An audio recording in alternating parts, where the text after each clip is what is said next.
Hello friends, welcome back to our channel. ఈరోజు మనం ఎదుర్కొంటున్న అతిపెద్ద ముప్పు కాలుష్యం. విసర్జిత పదార్థాల ద్వారా నగరాల్లో ఉత్పత్తి అయ్యే వ్యర్థాలకు చాలా వరకు ప్లాస్టిక్ బాధ్యత వహిస్తుంది. గత కొన్నేళ్లుగా ప్లాస్టిక్ వినియోగం విపరీతంగా పెరిగిపోయింది. ప్లాస్టిక్ను చట్టం ద్వారా నియంత్రించినప్పటికీ ఆచరణలో అది ప్రభావవంతంగా ఉంటుందా అనే సందేహం ఉంది. దీనివల్ల కలిగే పర్యావరణ సమస్యలను మనం సీరియస్గా తీసుకోకపోతే సమస్య మరింత తీవ్రమవుతుందని నిపుణులు చెబుతున్నారు. పూర్తి వివరాలు ఇప్పుడు తెలుసుకుందాం. ప్లాస్టిక్ ఉపయోగించడానికి సులభంగా ఉంటుంది. ప్లాస్టిక్ అనేది రాయి, బంకమట్టి, కలప, లోహం వంటి సహజ నిర్మాణ సామాగ్రి జాబితాకు జోడించిన జాతి అయినప్పటికీ దీన్ని ప్రకృతి విరుద్ధ లక్షణాలు ముప్పు తెస్తున్నాయి. అనేక రోజువారీ పదార్థాల తయారీలో ఉపయోగించే ప్లాస్టిక్లు సాధారణంగా ప్రకృతికి సంబంధించిన జీవరసాయన ప్రక్రియలకు లోబడి ఉండవు. ఇది పర్యావరణ కాలుష్యానికి కారణమవుతోంది. ప్రారంభ ప్లాస్టిక్లు సహజ పదార్థాల నుంచి రసాయనిక అభివృద్ధి చేయడం జరిగింది. కానీ ఇప్పుడు ప్లాస్టిక్ ప్రధాన భాగం పాలిమరైజేషన్ ప్రక్రియ ద్వారా కృత్రిమంగా సృష్టించబడిన రసాయన గొలుసులతో తయారవుతోంది. రసాయన కూర్పు, భౌతిక లక్షణాలలో తేడా ఉన్న బహుళ పాలిమర్లను అవసరమైన విధంగా కలపవచ్చు. వీటిలో ప్లాస్టిసైరైజ్లు, యాంటీ ఆక్సిడెంట్లు, ఫిల్లర్లు, రంగులు, అనేక ఇతర రసాయనాలు ఉన్నాయి. విపరీతంగా ప్లాస్టిక్ సంచుల వినియోగం వ్యర్థాల నిర్మూలన వ్యవస్థను మరింత దెబ్బతీసింది.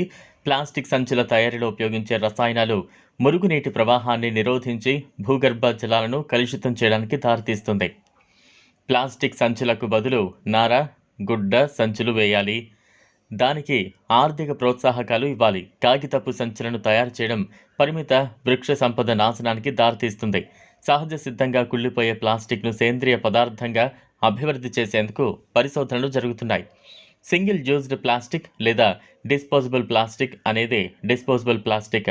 సింగిల్ యూజ్ ప్లాస్టిక్లో ప్లాస్టిక్ సంచులు, స్ట్రాస్, కాఫీ మరియు టీ కలపడానికి ఉపయోగించే చిన్న ముక్కలు, నీటి సీసాలు మరియు ఆహారం మరియు శీతల పానీయాలను చుట్టడానికి ఉపయోగించే ప్లాస్టిక్ ఉన్నాయి. ప్రపంచం ప్రతి సంవత్సరం దాదాపు 300 మిలియన్ టన్నుల ప్లాస్టిక్ను ఉత్పత్తి చేస్తోందని అంచనా. వీటిలో సగం ఒకే ఉపయోగం కోసం వాడతారు.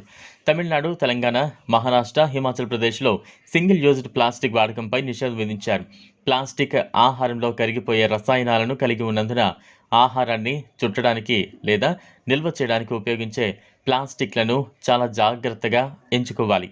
ఏ ఇతర పదార్థాలను జోడించని స్వచ్ఛమైన పాలిమర్లు దీనికి ఆమోదయోగ్యమైనవి.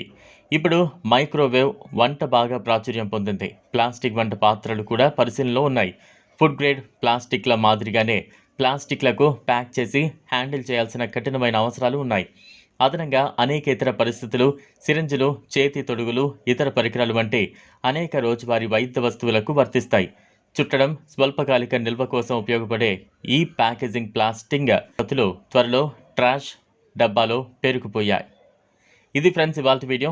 ఈ వీడియో కనుక మీకు నచ్చినట్లయితే లైక్ చేయండి, షేర్ చేయండి, ఛానల్ను సబ్స్క్రైబ్ చేసుకోండి. Thanks for watching.